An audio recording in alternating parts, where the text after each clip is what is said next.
నమస్తే. ప్రస్తుతం మనతో పాటు సీనియర్ జర్నలిస్ట్ దాము బాలాజీ ఉన్నారు. ఆయనతో మాట్లాడదాం. నమస్తే సార్. నమస్తే. సార్ నిన్న ప్రెస్ మీట్‌లో ఐజీ ఒకటి ప్రకటించారు. ఏంటంటే పాస్టర్‌కి సంబంధించి అంటే 4 అవర్స్ మిస్సింగ్ ఉంది. అంటే అది మిస్టరీగానే ఉండిపోయింది. అసలు ఆ 4 అవర్స్‌లో విజయవాడలో ఏం చేశారు పాస్టర్ ప్రవీణ్ అని చెప్పేసి ఒక క్వెషన్ రైజ్ అవుతుంది. అసలు ఏం చేసి ఉండే అవకాశం ఉందంటారు సార్? యాక్చువల్‌గా నిన్న ఏలూరు రేంజ్ ఐజీ అశోక్ కుమార్ గారు ప్రెస్ మీట్ పెట్టారు. ఆయన అక్కడ తూర్పుగోదావరి జిల్లా ఎస్పీ కిషోర్‌తో పాటు ఆయన ప్రెస్ మీట్ పెట్టి ఆయన వివరించారు మొత్తం. ఇప్పటి వరకు వాళ్ళ ఇన్వెస్టిగేషన్‌లో ఏమేమి తేలాయి, ఇంకా ఏమేమి తేలాల్సి ఉంది అనేది ఆయన వివరించాడు. ఆయన ఏది కూడా కన్క్లూజివ్‌గా ఏది మాట్లాడలేదు. ఎందుకంటే ఎవిడెన్స్ కన్క్లూజివ్‌గా వాళ్ళకి ఇంకా లేదు. ఎప్పుడైనా అది హత్య లేకపోతే యాక్సిడెంటా? హత్య అయితే ఎవరు చేశారు? యాక్సిడెంట్ ఎలా జరిగింది?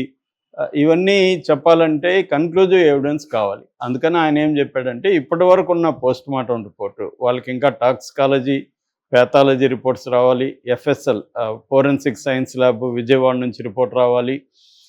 అట్లాగే ఇంకొన్ని ఎంక్వైరీలు ఇంకా ఆన్గోయింగ్ ఉన్నాయి. అవన్నీ కన్క్లూడ్ అవ్వాలి. ఇవన్నీ అయినాక కానీ నేను కన్క్లూడ్గా చెప్పగలను. అయితే చెప్పగలను. ఇప్పటి వరకు అయితే ఇది ఒక అనుమానాస్పద మృతి 194 బిఎన్ఎస్ బిఎన్ఎస్ఎస్ సెక్షన్ కింద. ఇంతకుముందు 174 క్రిమినల్ ప్రొసీజర్ కోడ్ కింద పెట్టేవాళ్ళు. ఇప్పుడు దాన్ని భారతీయ నాగరిక సురక్షా సంహిత కింద 194 కింద రాజానగరం పోలీస్ స్టేషన్లో కేసు పెట్టారు. ఇది ఇప్పటికీ అనుమానాస్పద మృతి. కన్క్లూజివ్గా ఇది యాక్సిడెంటా లేకపోతే హత్య అనేది పోలీసులు ఇప్పటివరకే అనౌన్స్ చేయలేదు. అయితే దీని చుట్టూ అనేక గందరగోళాలు ఉన్నాయి, డౌట్లు ఉన్నాయి, కాన్స్పిరసీ థియరీలు ఉన్నాయి. కాబట్టి చంద్రబాబు నాయుడు ఎస్పీ కిషోర్తో దాదాపు ముందు రోజు 45 నిమిషాల పాటు మాట్లాడి దీని మీద ప్రజలకి విషయాలు తెలియజేయండి, లేకపోతే దీంట్లో గందరగోళాలు పెరుగుతున్నాయని ఆయన చెప్పడంతో ఐజీ వచ్చి నిన్న చెప్పారు. ఆయన బేసిక్గా ఏం చెప్పారంటే ఈ అబ్బాయి ప్రవీణ్ పగడాల హైదరాబాద్లో 11 గంటలకి 24న ఉదయం 11 గంటలకు బయలుదేరాడు.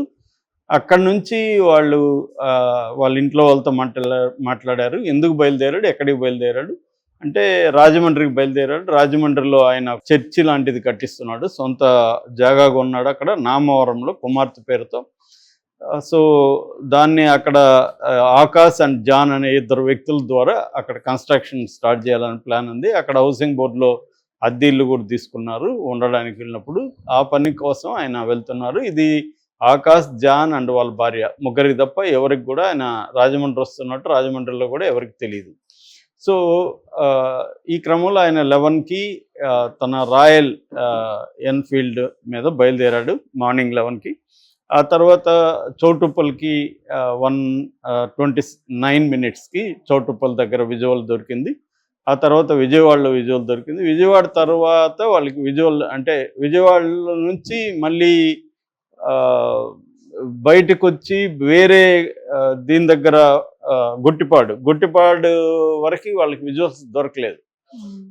సో అంటే గొట్టిపాడికి విజయవాడకి 65.4 కిలోమీటర్ల దూరం ఉంటుంది. అక్కడ నుంచి మళ్ళీ విజువల్ ఉంది, కొవ్వూరు ఉంది, అలా ఉన్నాయి. సో ఈ విజయవాడలో ఆయన దాదాపు 3 నుంచి 4 గంటల పాటు మిస్ అయ్యాడు అనేది ఇప్పుడు ఆయన చెప్తున్నాడు. సో దీని నుంచి ఇప్పుడు రకరకాల థియరీలు పుట్టుకొస్తున్నాయి. సో 3 గంటలు విజయవాడలో ఈ ప్రవీణ్ పగడాల ఏం చేశాడు అంటే దానికి 2 రకాల ఎక్స్ప్లెనేషన్ మళ్ళీ కౌంటర్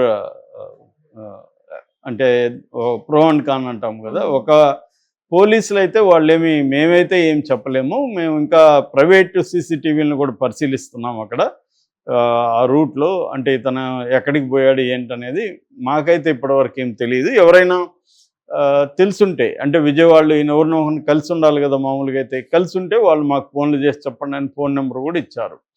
సో అంటే విజయవాడలో ఈ 3-4 గంటలు ఏం చేశాడనేది కీలకంగా ఉంది. కాబట్టి మేమైతే విచారిస్తున్నాం. మాకు ఇంకా ఆయన ఏం చేశాడనే దానికి సంబంధించి పూర్తి సమాచారం లేదు అనేది అశోక్ కుమార్ చెప్పారు.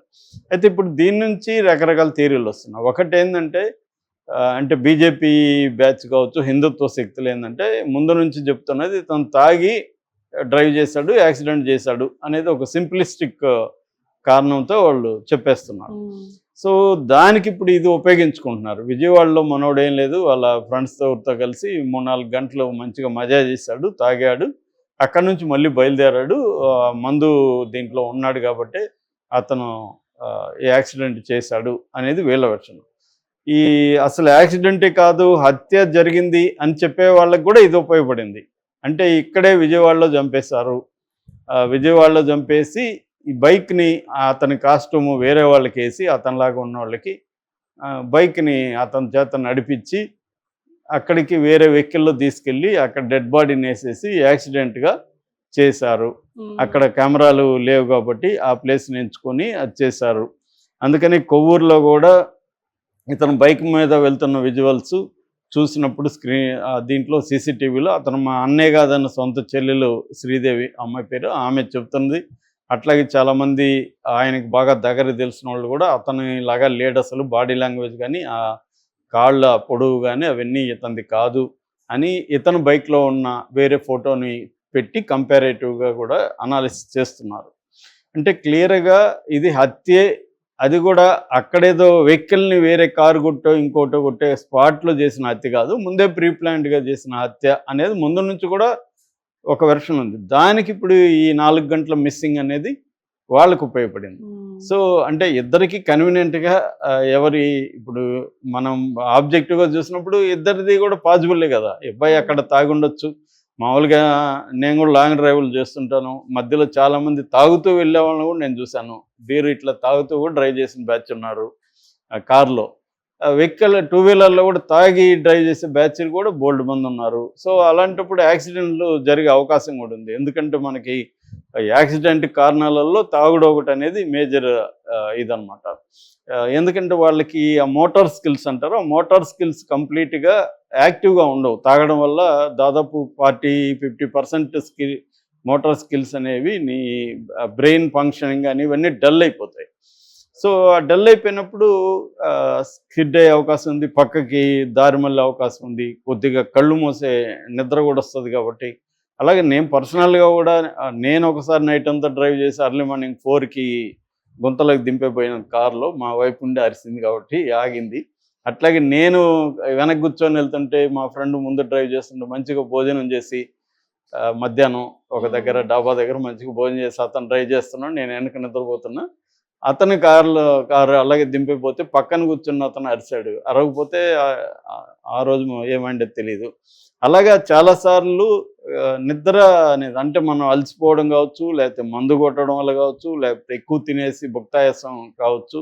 అందుకని ఎవ్రీ 2 అవర్స్కి ఆగమంటారు. మామూలుగా ఎక్స్పర్ట్లు ఏమంటారంటే వెహికల్కి రెస్ట్ ఇవ్వాలి, మీరు కూడా రెస్ట్ తీసుకోండి. కొంతమంది ఆగరు, అసలు వాళ్ళకి ఆగడమే ఇష్టం ఉండదు.